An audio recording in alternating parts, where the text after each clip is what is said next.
Well, good evening, everybody. Good evening. Come on.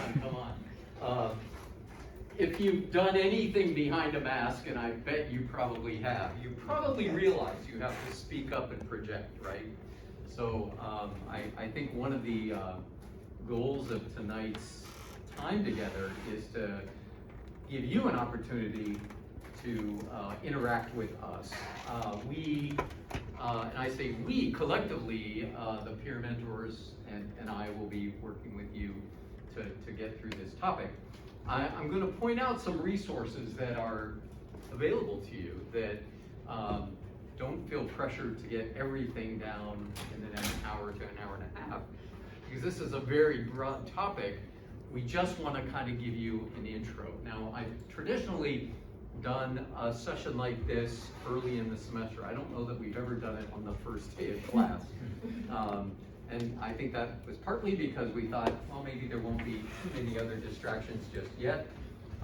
But it was also partly because I'm going to be out of town for next week. So I'm Dr. Batisky. This is what I really look like.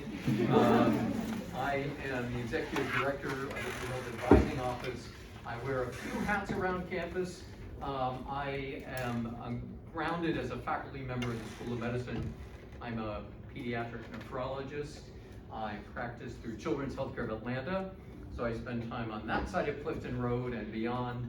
I'm the director of pediatric clinical medical education for the School of Medicine. I'm a small group advisor, and so I currently have a group of second years and fourth years. So I have some people getting ready to apply for residencies, and residency applications and interviews are being done remotely as well. And I still practice medicine, so I get to do a lot of different things. So I call this Demystifying the Interview, and while my bias is that I primarily think about this through the lens of the medical school admission process, mainly because it was one of those things I did personally myself and am still involved with. Many of these concepts are pretty universal when it comes to interviewing. So that's really a take-home message that I want you to think about, whether it's veterinary school, optometry school, dental school, allopathic medical school, osteopathic medical school, a job at Taco Bell. These interview tips could be and should be helpful for you along the way.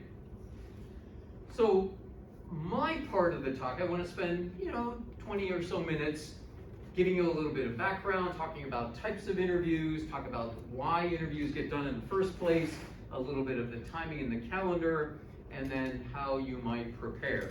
And again, we can't do everything to prepare you in an hour and a half.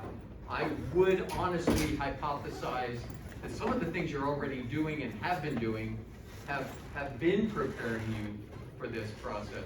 So try to keep that in mind with some confidence. So medical school interviews, interviews in general have been a source of stress for applicants for a long time, right? Way back at the turn of the 19th century, it was a whole lot easier to become a physician. You didn't need an undergrad degree. Most came from wealthy families or encountered a doctor who was impressed with the individual and would take him, or mostly him, under his wing to sort of learn the trade. And training very much occurred using an apprenticeship model.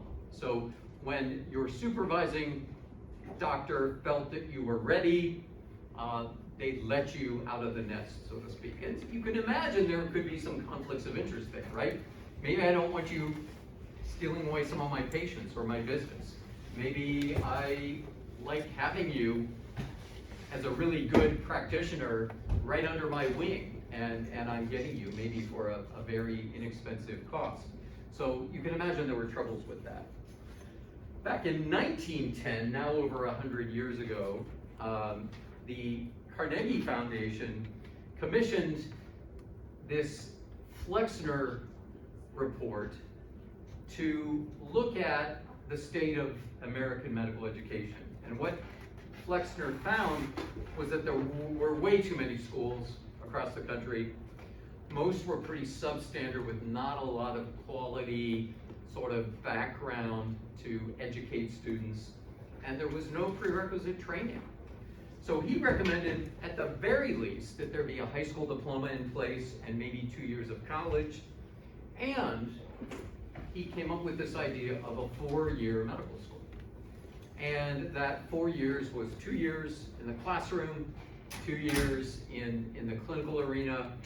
And in many ways, that set the tone for much of what became the medical curriculum throughout the 20th century. And I have to say, when I went to medical school, I spent the first couple of years studying the basic sciences and the second couple of years in the clinical arena, and we've certainly seen some evolution over time.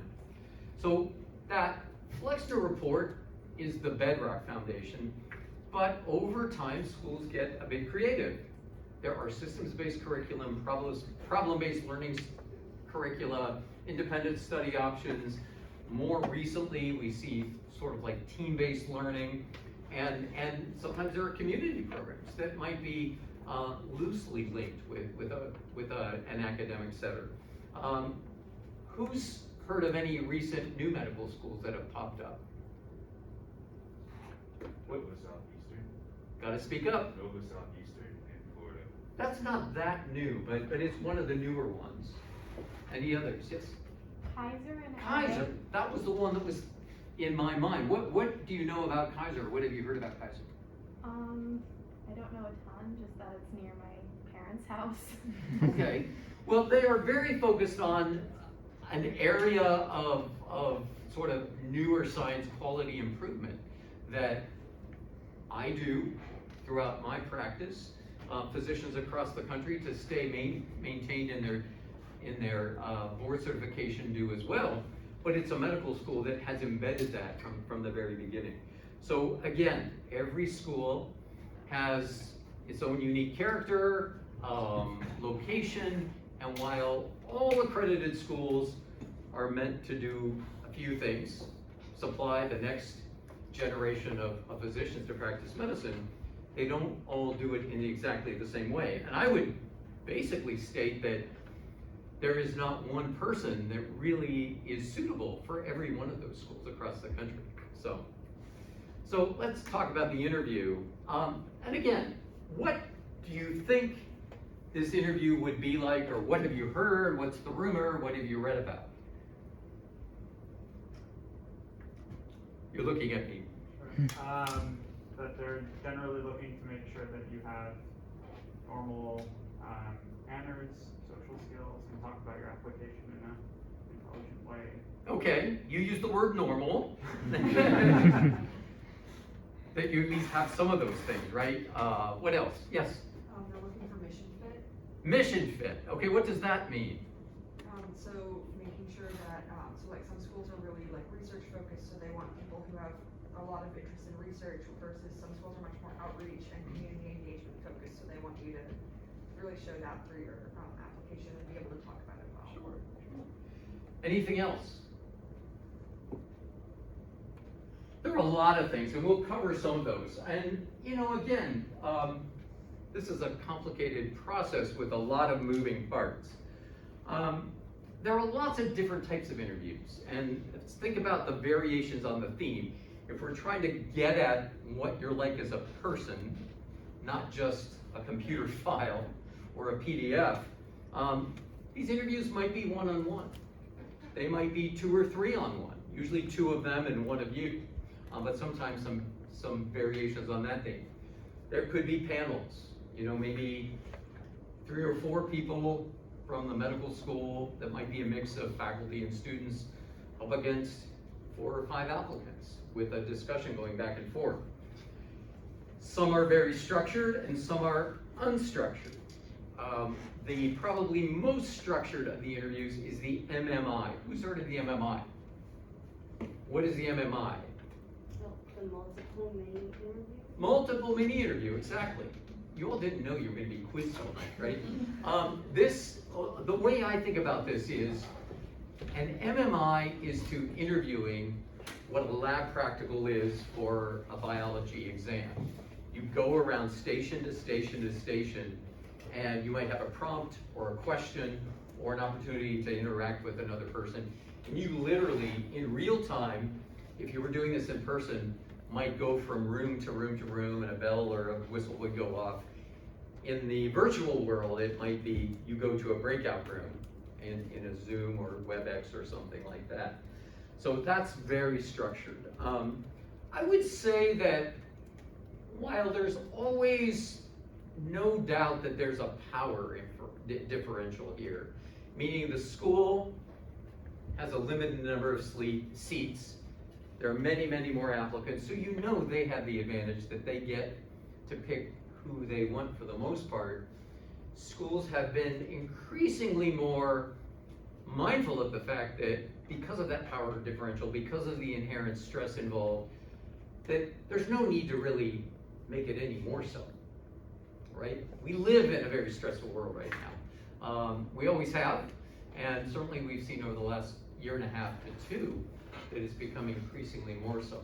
So I would say that conversational tends to be a much more likely scenario than being interrogated. And I have to say, as somebody who still does interviews, I've never asked somebody to draw the Krebs cycle on the board, or solve a differential equation in front of me, or dissect a fetal pig, for instance. So it's usually more, let's get to know you. And you know, these kinds of interviews are conducted by people at the school, faculty, students, sometimes combinations if you're on panels, etc. Any comments about that or questions about that? Okay. These interviews tend to occur over about half the calendar year. And for those of you that have met with me when we've talked about the proposal letter, I often talk about this extended period of time in the application cycle that's really kind of hard to get your head around, if you're not used to waiting that long for something to play out. Interviews tend to start right around this time of the year, and they tend to finish late winter, early spring. I can tell you that my first scheduled day to interview over in the School of Medicine is the second or third week in September. And I know that we will finish up interviews in the School of Medicine by the end of February. Some schools start right now and go till March. It really varies, but typically it follows that fall into spring schedule with, keep in mind, maybe days that aren't going to be used for interviews because of holidays of all sorts, and all faiths celebrate some holidays are in the late fall into the winter. So there might be times when people might not be available because they're celebrating holidays. And you might want to do that too. So a few words about this year.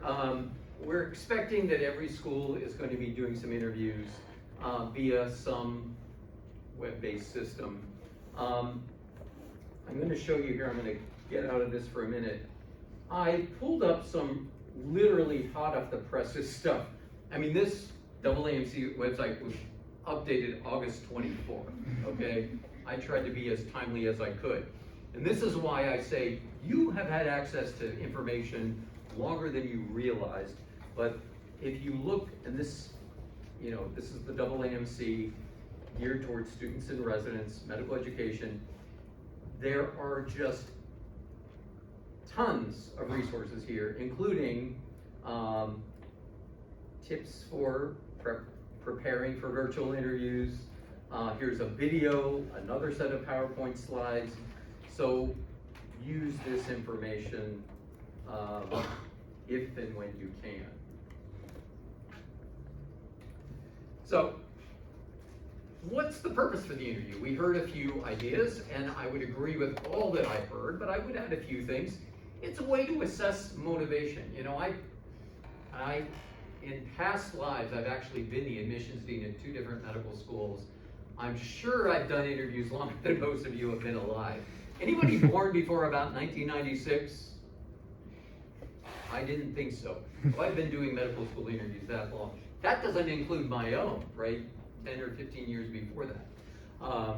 So I've often said that while we pull together so much And think about if you've submitted an application recently, there are essays, and there are tables, and there are MCAT scores, and there are GPAs, et cetera, et cetera, et cetera. But what we really need is a gene shift to assess motivation. Because with a modest amount of academic horsepower and the right amount of motivation, that's what really makes the difference. I have never, and tomorrow I have clinic in the morning, maybe it'll happen. I have never had a patient ask me my grade point average or my MCAT score, never. Now, they might want to know where I went to college, where I went to medical school, where I did my training, but I've never had anybody ask me that. So it tells you, in reality, how vitally important those things are. It's a way to assess communication skills. How do you handle yourself in front of a stranger for a few minutes? Assess interpersonal skills. Maybe address some things in the application that need a little bit more clarity. And again, that ability to answer some of these sometimes very vague questions in a relatively unfamiliar setting.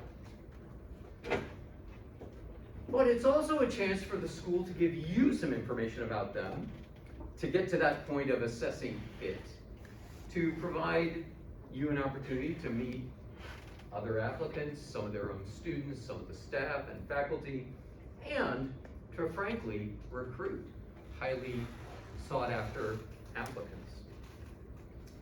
So I'm not going to read all of these things to you, but really at the end of the day, there are lots of resources. I think one of the key things to think about is being prepared without being scripted. And I'll come back to that because I have another link or two to point out that might make that a little bit more apparent.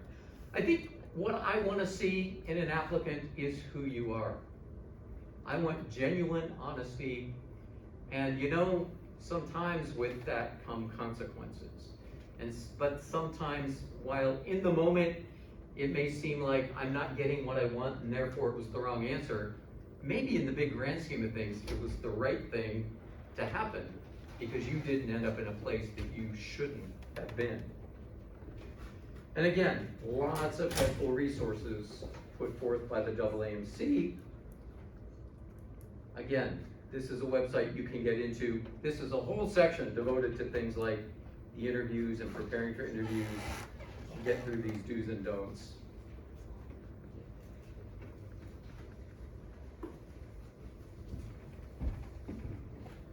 Here we are. So do your research and don't be caught off guard. Good example.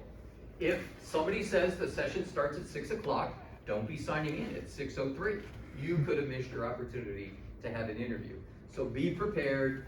To be on time is to probably be late, to be early, especially if you're going to an unfamiliar setting. Now, in the virtual setting, you want to be on, have your camera on, have your setup in front of you in a place that you aren't awkwardly plugging in your microphone and your camera and your webcam. Now, things will happen, but try to be prepared because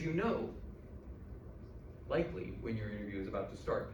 And I will say, like here at Emory, I get 30 minutes. And so the more time we're spent waiting, the less time we have to talk. Try to practice. Again, don't memorize scripted responses. It may come across as being less than genuine. Don't forget to go back and look at your application. You submitted that thing May or June, July. Now it's January, February, and what did I really say? Now, this is one where you could probably in the comfort of your own home, in front of your own computer, wear as much perfume or cologne as you like.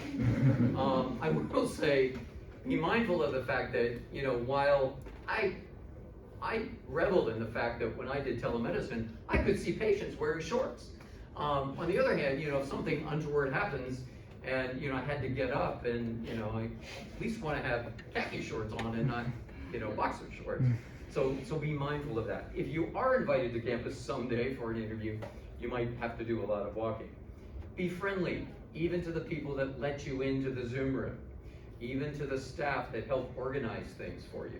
because they can maybe not have a vote to impact your ultimate decision, but they're gonna probably have the ear of the people that will. So again, right now, we're not seeing interviews happening on campus, but I do think some schools are considering the idea of welcome events. And, you know, should we get through this Delta variant business, we will see. Be prepared to try to answer why you want to attend this specific school, getting back to that mission fit. And here's another link, this brainstorm, which I think is kind of an interesting exercise to walk through. They talk about 35 questions I wished I'd asked, and there are all sorts of areas here to think about, but somewhere in here they have I saw it, there is actually like a worksheet that you can link into and do some of your homework. So I'll make sure you have access to that. So, it's a brave new world. There's a lot to be said about virtual interviews, and I certainly don't mind if I can make sure that our peer mentors have access to my slides. And again, lots and lots of resources out there.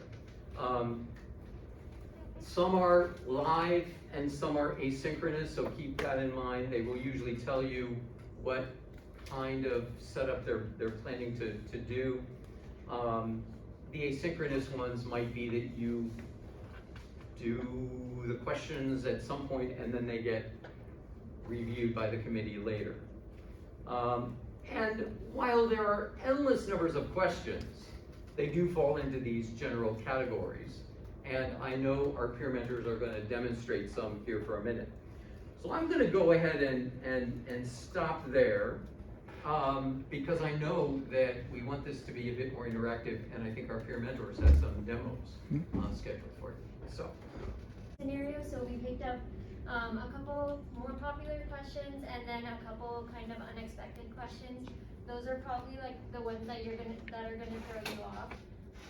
But yeah, we have a couple of people who volunteered, and then you guys are all gonna have a chance to give your input on what you think they did well or critique them, and then Dr. Batisky will also be providing some of his own input. So let's get the first pair of peer mentors up. You guys know who you are. We're gonna ask them to just tell them a little about themselves. And so that's probably a super common question that you've heard. You guys will be able to see a little more how you can tailor this to medical school interviews.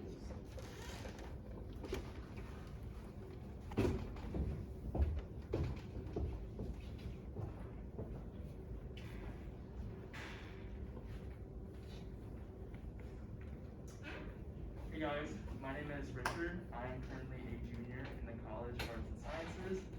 I'm majoring in biology as well as English, and I'm on the pre-med track. Hi guys, my name's Rachel. I'm currently a senior. I am majoring in anthropology and human biology on the pre-med track.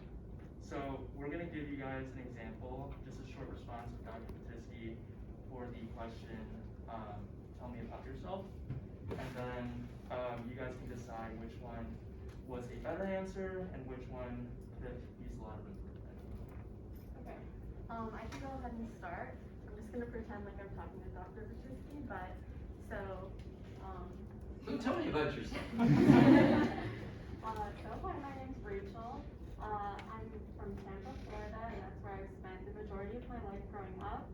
My current interest in what I'm studying right now in undergrad is anthropology and human biology. This comes from my interest with the STEM and sciences, along with humanities. And a lot of my interests are actually non-STEM related. So I love creative writing, painting. I'm part of a dance team on campus. So I have a really creative side to me that sometimes I like to take other classes outside of my STEM related ones. My passion for medicine and to go into medical school has kind of stemmed from some of my undergrad extracurricular activities. One of them being a global brigade that I went to in freshman year, and then another one being teaching students at a local orphanage in India. So this has really opened my eyes to global situations and inspired me to take on a global perspective to medicine. Thank you.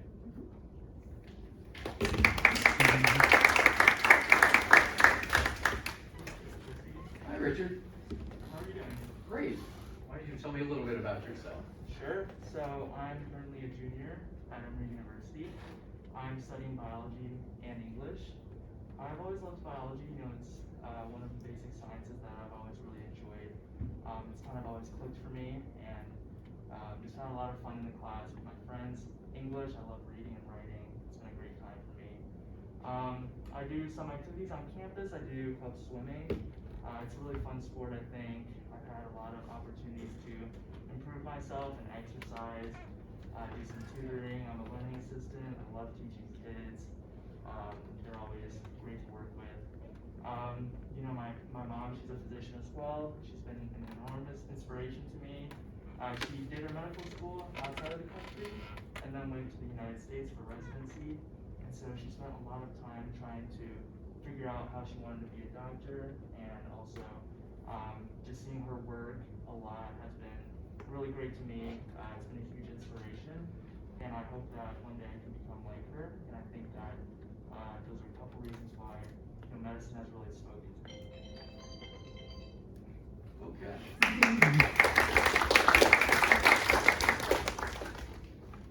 Thoughts from the group. What did you see?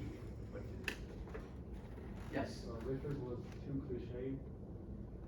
Richard was too cliche. Tell me more about that. That's one of those words that sort of makes me bristle a little bit. How does one become cliche, let alone too cliche? He's talking about how he wants to help You gotta speak up. He's talking about how he wants to help others, which is something that's expected as a physician. And he's talking about his inspiration from his mom. Mm-hmm. I don't think it should be as emphasized here because it's about you and not your mom. Okay, can everybody hear? I know, again, masks make it troublesome. Yes? I just said the opposite. I like both of them, but I will say I liked Richard's anecdote about his mom because I think it was personal. I think it's also because like I resonate because I have a similar story too, and like you never know the interviewer's story necessarily, so it could be that a personal detail like that may resonate with them and make them kind of stand out more. But that's just my personal opinion. But that's a great point. Again, I am assuming that Richard didn't just make that up today, so it's honest. It's honest, right? Yes. I think the content that both Richard and Rachel kind of exposed for themselves was like very relevant and very like important for their story. But like the main distinction for me was the way that ideas flowed. For like Richard's example, I felt like everything was like very bullet point kind of thing. And then for Rachel, it was just like I kind of got like lost in the story. It just like flowed very nicely, and everything made like a lot of sense for me. Okay. Yes. She tied a lot of the element, like specific experiences that she had back to the Lyme medicine, and she spoke about it with a certain level of depth that conveyed passion. Whereas for him, it was sort of more surface level. Like I really like biology. Like it just when you are very descriptive, it shows passion about something. Thank you. Yes.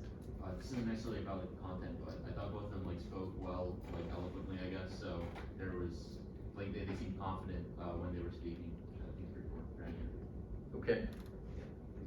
I think that including, in Rachel's example, including all those details about her creative interests and into dance and creative writing really humanized her and made her seem like more than just a STEM student. She was a full person. Mm-hmm. So great observations. I will say that, knowing that we were doing kind of a demo here, I think I probably would approach a little bit more. We might have, uncovered some more things. I think I agree with everybody. And this is, I think, the point that, you may or may not resonate with the interview, and it was maybe nothing you did. I do agree with the points, and I'm going to take some liberties here. Richard, were you intending to be a little bit more superficial, or okay? I don't want to put you on the spot, but I know we were role playing too. I got the sense that at least with this role played story, that Richard was attempting to be a little bit more. I'm kind of doing this because maybe I want to please my mom or honor my mom, but is it as heartfelt, that passion that you see comes through? whereas Rachel, I think, did tie some of the loose ends together. Now, again, I would say that in both scenarios, this is where I push back to all of you. You can see the value of a liberal arts education, right? Where you do go beyond STEM. And I say this as a graduate of a small liberal arts school as well. And you know, I still dabble in the humanities and long for the day when I get to study abroad again, go back to Italy. But I think because you have some rich experiences here and good examples, you can talk about things beyond your grades and your scores, et cetera, et cetera. So thank you both. I think both did a great job and played their roles well. Okay, so next we're gonna have a super common question. You are gonna have to expect this question. So as we have students come up here and say their answers, just kind of have in the back of your mind what you would be practicing for your answer and what you want to discuss and what you maybe want to avoid mentioning. So the question is, tell me why you want to be a physician. But obviously, if you're trying to go to a different graduate or professional school, like you can tailor that to your own experiences. So we're gonna have two students do like a okay and a better answer again, and then we'll open it up for.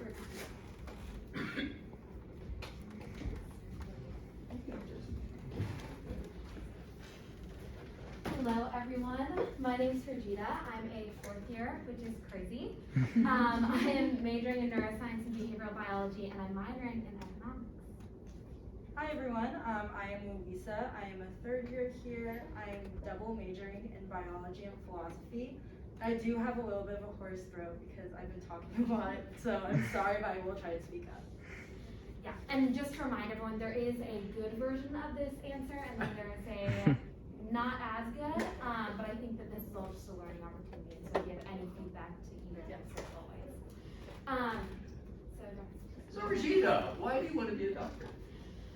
I mean, growing up, it's been really important to me to help people. I found a lot of passion and reward in helping people, even if it's just helping someone across the street or buying groceries or during COVID times, making masks.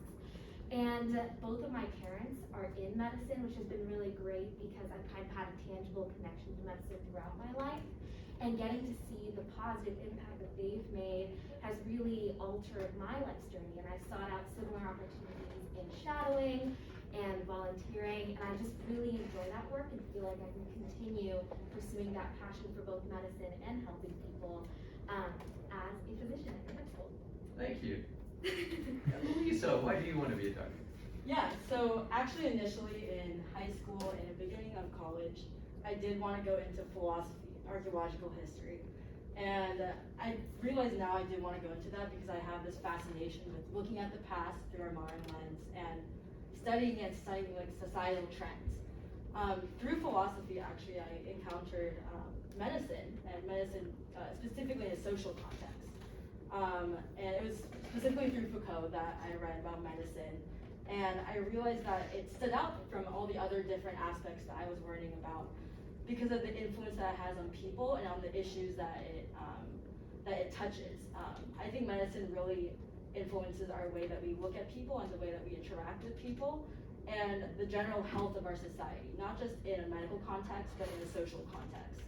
And looking at the history of medicine, looking at ancient medicine and recent medicine, and how issues have progressed and also not progressed, I realized that medicine stood out to me out of all the things that I was studying in history and in philosophy as something that I wanted to be included in as in the narrative of the future. So that's how I kind of switched from a more social context to actually looking at medicine as a potential career. Thank you. What do we think? Who would we vote for? One spot in the class left. Yes. I think Louisa's answer was very unique and special. She had a story that I've never heard that kind of comparison before, and I think it shows admissions officers that she has a really unique perspective that she could bring to the community, a unique way of looking at things. Yes. The way Louisa was talking as well, you could just tell that she really believed what she was saying. It wasn't just like something that she had like rehearsed. Like she really cared about what she was saying. Okay. Anybody else? Yes. I think, or is it Rashida? It's Regina. Rashida. There's an S there, but it's Okay, sorry. We're behind that. I think the way she was talking, like, sounded very passionate and exciting, but the things she was saying were like buzzwords, so like helping people, passionate, excited, and like, though she was telling, not really showing, so like she didn't have content to the things that she said she was passionate or excited about. Yes. Yeah, like, to kind of build off of that, she was saying like shadowing and volunteering around like some typical medical topics, but she didn't actually like talk about a specific like medical experience that really moved her. I think like you can say some of those buzzwords and get away with it if you can really go into depth with it sometimes. Again, all great observations. I guess, you know, the other, what I was thinking about even in the midst of the discussion was, I want to know the bigger picture here, right? It's that really do want to do that holistic review, because while you may bristle at it, it's about helping other people. And, you know, theorizing and thinking about it and philosophizing of it could make for a really hard medical school experience if you haven't shuffled around some bedpans and dealt with sick people who are vomiting on you, and you know, and so I will say that I could imagine both of these stories being acceptable, but not at every school. There might be some schools that really love that idea of somebody who's so ethereally philosophical that they, you know, but that person may never practice medicine. You know, so I'd want to know, in addition to those answers, what else is in the file, right? And you know, Rashida's story, you know, having the physician parent or parents can be a little bit of a mixed blessing, right? I will say I've seen a lot of scenarios play out over the years.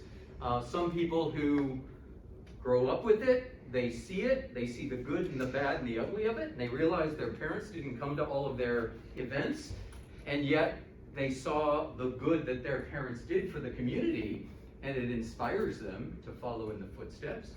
I've seen people who do everything to run away from it, and then 5 years later, after they've been working on Wall Street, say, you know, my parents really had it right all along, and they do those post-bac programs and come back in. And then, you know, the sad part is, and the caveat is, I'm only doing this, and I've heard this a time or two with all of those years of experience, I'm doing this to make my parents happy. And you know, please don't accept me. I'm only here today because my parents really wanted me to go through this. If you don't accept me, I get off the hook. And they may not be very blunt about it, but everything they've done and said and not done comes through. And while there are lots of reasons to be in medicine, to get to the point where you get that degree, you kind of have to do some of the dirty work, because you have to be a medical student before you become a doctor, right? And I think it could be a really tough road if you haven't done that dirty work of knowing what it's like to shadow and volunteer and hunt and send out countless emails to people that don't send back messages to you, and you're being closed out of every opportunity because of COVID. So I think both could be acceptable, but probably not at the exact same schools. What did you all think? And what was the setup here? Because I thought both answers were great, but not interchangeable.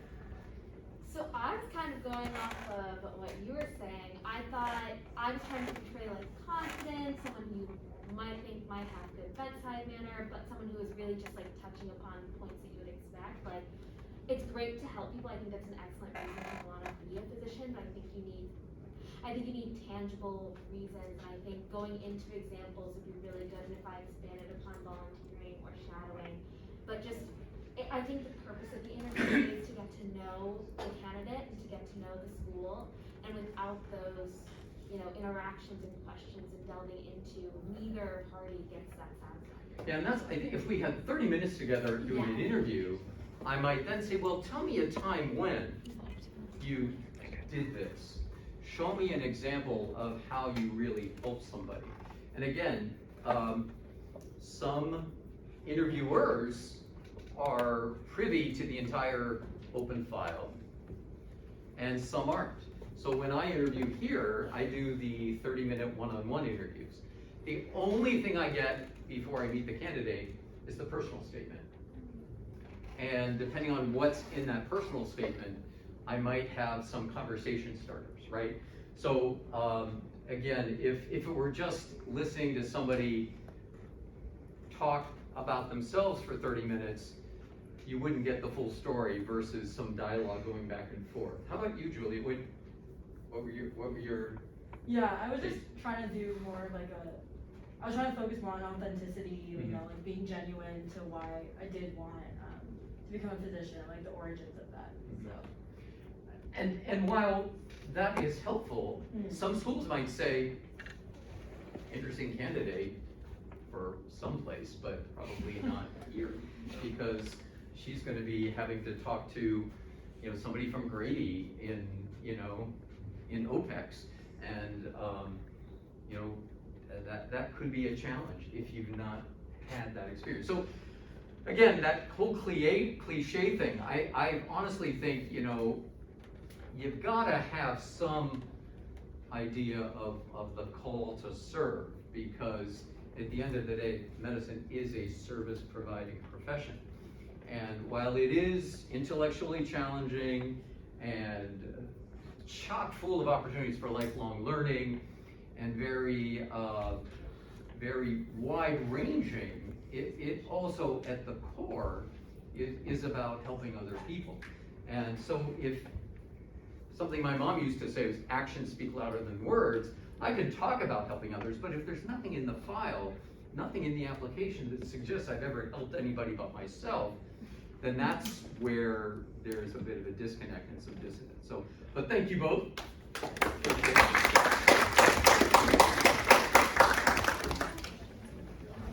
have one final set of an interview question that we're going to practice. Now, Dr. Batisky in his presentation mentioned the importance of keeping up with current events, and I think it's really easy to get those blinders on when you're getting ready for interviews, but like as a doctor, you're going to be expected to know at least a bit of what's going on and not be completely tone deaf, especially as it relates to healthcare and the different issues that are possible there. So you'll probably get some sort of question that feels like straight out of left field, but you have to use your background knowledge and any critical thinking skills to prepare for that. The peer mentors we have today have had a chance to prepare their answers to this question, so they are ready to go, but you'll have to be like thinking on your feet a little more. So the question is, what can be done to alleviate the shortage of healthcare workers and resources in rural settings? So that's a really important topic, and we're gonna have Asha and Sai talk about it.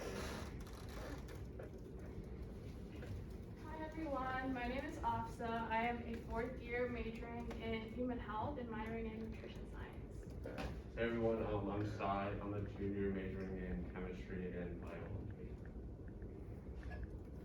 So Asha, tell me a little bit about what you might do to alleviate this need we have for rural providers.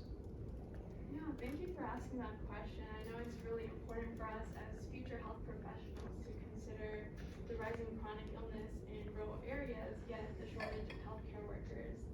The first thing that comes to mind is creating more opportunities and incentives for healthcare providers to come back and come and settle in rural areas and practice medicine there. I think this could be helpful for both sides by creating loan forgiveness programs, for example, and creating incentives such as higher salaries for doctors and PAs and nurse practitioners rural settings. On that note, I think we could also expand the autonomy and the scope of practice for PAs and nurse practitioners so that patients aren't only relying on a few doctors.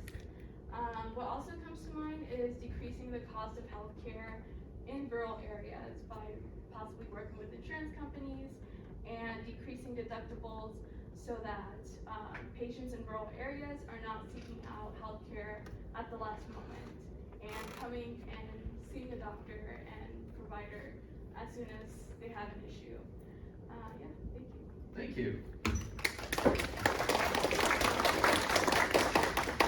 And Sai, I'm wondering if you've ever thought about the disparities we have with rural settings and what you might consider doing to help in that effort.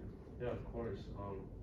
Thanks for asking the question. So, coming from an immigrant family myself, my parents have dealt with like a lot of issues in terms of access to healthcare, and I believe it's like a problem that needs to be addressed as soon as possible from government funding.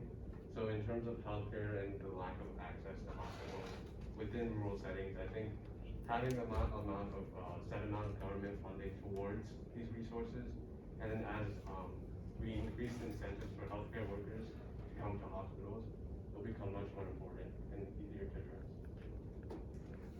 Thank you.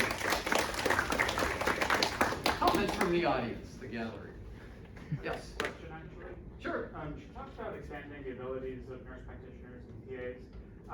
I've met at least a few doctors that are somewhat resentful of being. Oh, there are a lot of them. Yeah, I'm surprised you only got a few of them. So is that a safe thing to say in an interview? You know, again, safe is one of those loaded words, right? What do you think? For you, is it safe? And you know, that's rhetorical. So if it's honest and you feel that way, you kind of have to own it. And you know, there may be consequences because the person you're talking to might be on a committee to limit, you know, privileges of such people. So I think it can go either way. What was your intent there? I think nurse practitioners and PAs make the lives of doctors so much easier and increase the patient-centered care. So I don't care if the doctor is against it. So Sure. I'm confident with that. Other comments? Yes. I really like how Afsa, like she straight up said, looking at both sides of the issue, and she recognized that there's like the public health and the education aspect of it, as well as the side of like the nurse practitioner, doctor, and she didn't just focus on the physician. She showed a great understanding that there's other healthcare workers that are important and necessary to that role that you'll be working with. Okay. Great. Other thoughts? Yeah. I like the personal anecdote about having relatives like in another country that have struggled with access. Like I personally have used that in my secondaries before, like I guess in the cycle. But then I liked how the opposite. Okay. How she used like specific examples and like really demonstrates how she understands like not only like the process to become a doctor, but also just structurally healthcare within America, like how it functions and why it is that we have the issue that we have, or not fully the scope wide, but just like a general understanding of like the different structures that play together that kind of contribute to the issue. Sure.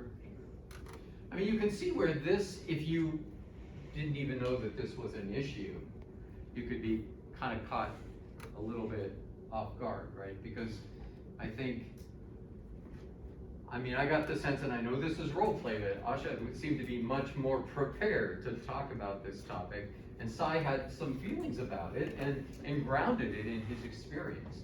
So I think, you know, coming in maybe less aware of, and I will say again, I don't have a full file in front of me, but somebody who majored in human health might be a little bit different than somebody who majored in biology and chemistry, right? And that's part of the story too. I think if the roles were reversed and I heard a human health major have a shorter answer to that, it would have been more dissonance, I think. And if Sai, as the biochemistry major, was more eloquent about talking about policy and public health, it would have impressed me more, so to speak. I kind of almost like, you know, again, you're a human health major, of course you should know this stuff. Many of your compatriots go into public health or get the MPH as well. So I think that's where, you know, context matters. You hear a lot about holistic review because we're trying to put this tapestry together or this puzzle together. Does this all make sense? Does the human health major have a broader view of somebody who's much more solidly in the biological chemistry fields? Not that it's an either or. Again, I think I'm a little bit biased, but I own that. You know, we tend to have great students here, and our peer mentors are some of the students I get to see in action most. So I think all 6 of them, and plus our organizers would be acceptable to me, but I don't get to make all those decisions. So thank you both.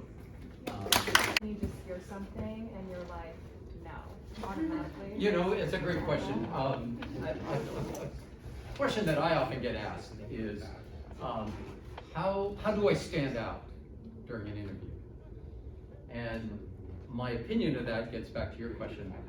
The standouts I can count on about one hand because I can think of a couple of people that I kind of knew right then and there.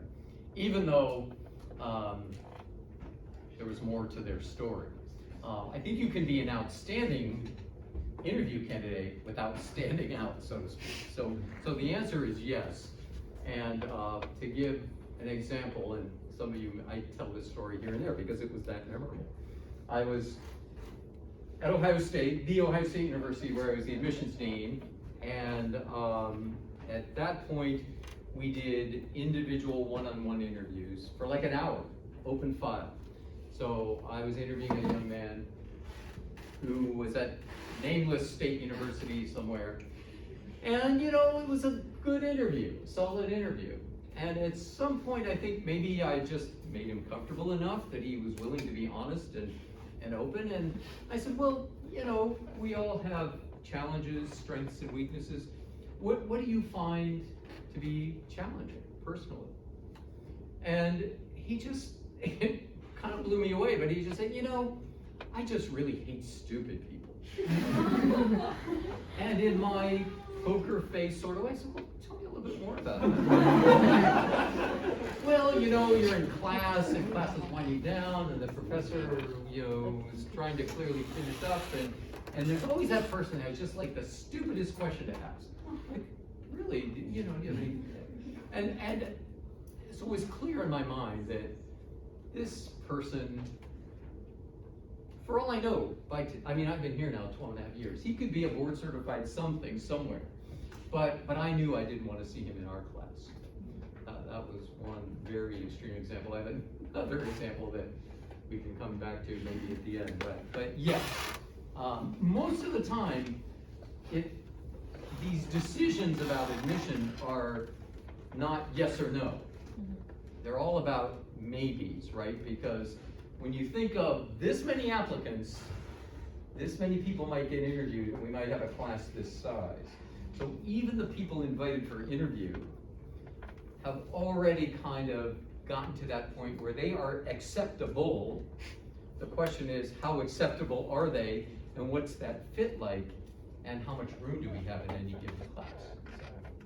So.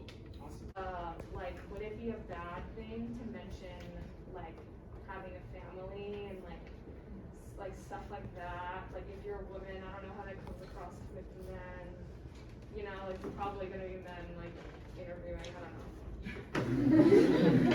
know. You know, maybe, right? I mean, the honest answer is maybe. So I think, you know, there are certain questions that are like illegal. Like, are you going to have a baby in medical school? What does your husband think of this? What does your you know, girlfriend think of this? I mean, but at the end of the day, you know, it kind of gets to the honesty and integrity. Maybe you don't know, but maybe you do.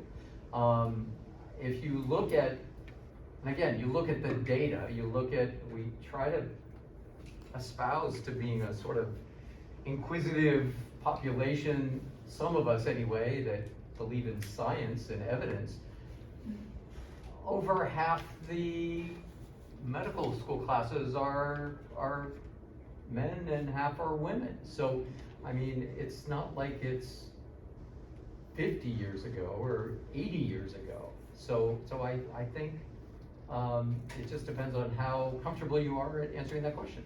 And you know, if it comes out of the blue and you weren't thinking you would ever answer it, then you might come across a little bit ill-prepared. So it could be bad. It depends on how you answer it. Yes, I see it. I got the question, I think from Nick maybe. There was a question on here that was like, would you rather have your doctor make decisions morally or ethically? And we were a little bit unsure about the meaning behind how they were defining morally and ethically, and whether or not it would be okay to ask questions about that. I said yes, because I don't think you can answer a question without knowing the background, but is that something that's encouraged or something that's looked down upon? I just don't know. You know, this idea that life is this dichotomy of good or bad, I think you need to get over that, because beauty is in the eye of the beholder. Your answers are in the ear of the listener, right? Like some of the comments that were made earlier, I mean, you're not going to resonate with everybody. You're going to probably have a misstep and say something, but all you can do is be who you are and try not to portray yourself as somebody that you're not. So there aren't that many questions that are off the table. The interview is one piece of a big puzzle. I guess, you know, I'm thinking back to the first example, you know, where do you want to be in 10 years? You know, I want to be in a state penitentiary. That's probably not a good answer, because I've, you know, been, you know, misusing substances and using, you know, my DEA number to, you know, supply, you know, narcotics to the neighborhood. That's a wrong answer. That's where you don't want to be in 10 years. But wanting to have a family, what's wrong with that? Wanting to, you know, have a fulfilling career and a balanced life, that's what we all have aspired to. So your point about morally, ethically, I guess maybe what was the point of your my comment? question was, if you didn't quite understand how the med school was defining morally or ethically, is it okay to ask? Well, I don't know that morals and ethics are fundamental principles. So it doesn't really matter how any med school, I mean, those are just sort of fundamental truths that are defined. So I guess I would be more concerned with, like, why would school A define ethics one way and school B define it another way? I mean, morals and ethics are fundamental, I believe, truths that should sort of supersede any school, any,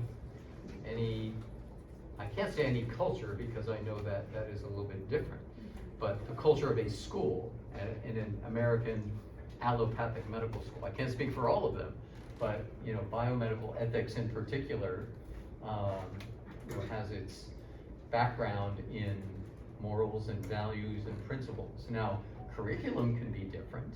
How you roll that out might be a little bit different, how you teach it. Small group setting versus lecture hall versus independent study. But I don't see that as being something that should be that different amongst the schools. Yes? Can I ask a quick follow-up to that? On those dichotomous questions, can you like deviate from saying like A or B, or just say like I think both are important for this and this reason, and like you can't really like pick one or the other? Sure. Yes. I mean, you know, again, these aren't multiple choice questions, right? These are questions that are often vague, open-ended, chock full of possible interpretations with a lot of different answers.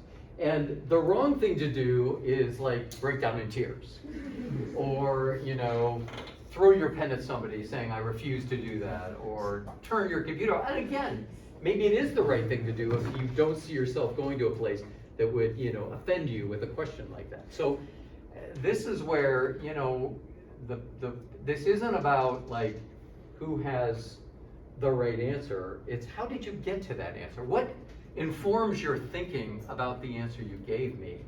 And I mean, while there are, treasure troves of all kinds of interesting questions, I really don't think there's that much drama. Most people just want to get to know who you are. But I think there's a whole lot of hype around something that really isn't. Has anybody interviewed for anything before in like a school setting? To me, the hype always sort of overshadows the reality most of the time. So I mean, you can be prepared for some of these things, but you will never memorize every single answer to every single question. And you don't know who's necessarily going to be asking you on that day. So the honest answer is yes. You can be somewhere in the middle, or you can take a stand, knowing that with the stand, one way or another, comes potential consequences. So, yes?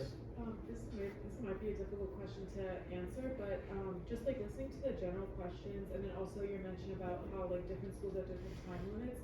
Do you have any recommendations on how to find like the sweet spot between kind of like explaining, like elaborating, getting in depth about either like your research, or like who you are, like those types of vague questions, and then also kind of limiting yourself from being too surface level versus like rambling on and taking up the whole. You just have to practice and talk to people, and I mean, again, I usually want to have a conversation.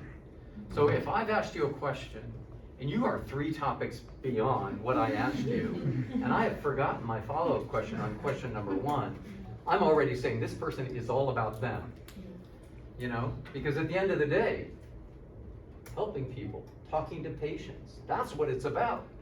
And if you aren't listening to the patient verbally or non-verbally, not picking up on the fact that I'm falling asleep over here because you've got your elevator speech that you've practiced because your advisor told you to it, and your great-grandmother who went to, some, prestigious university said that's the way she got in, then you're gonna sometimes maybe be acceptable some places, but not every place. So it's more about knowing who you are, being comfortable with who you are, and being willing to let there be a little bit of quiet time. Not 15 minutes of a 30-minute interview, but that's the other thing. I think sometimes you get behind a door or in that Zoom room, and time just takes on a whole different reality, right? It goes too fast. Like the silence seems endless. But then when you start talking, you're like, oh my gosh, I just talked for 15 minutes and nobody else got a word in edgewise. So you have to know your context. Again, if somebody asks you a question, answer the question, maybe give a little bit more background, but give them time to respond and sort of clarify or push back a little bit. It's about a conversation, not about how many words can you get in that given amount of time. Yes? I know like eye contact is really important for interviews, so for virtual interviews, do you have to like look at the camera? It's a challenging thing that I've become personally self-aware of, and I think you have to, and you look at some of these tips, they'll talk about positioning the camera, making sure that the light is right so that your face can be seen and you're not in the shadows.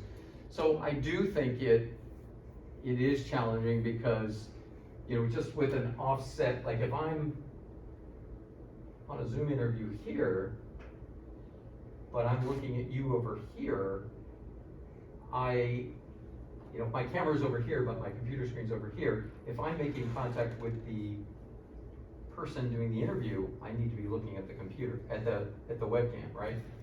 But if I'm looking at their face and the webcam is off, the angle can be funny. So position your camera at eye level so that it's a little bit more natural. You don't want to be staring at somebody the whole time.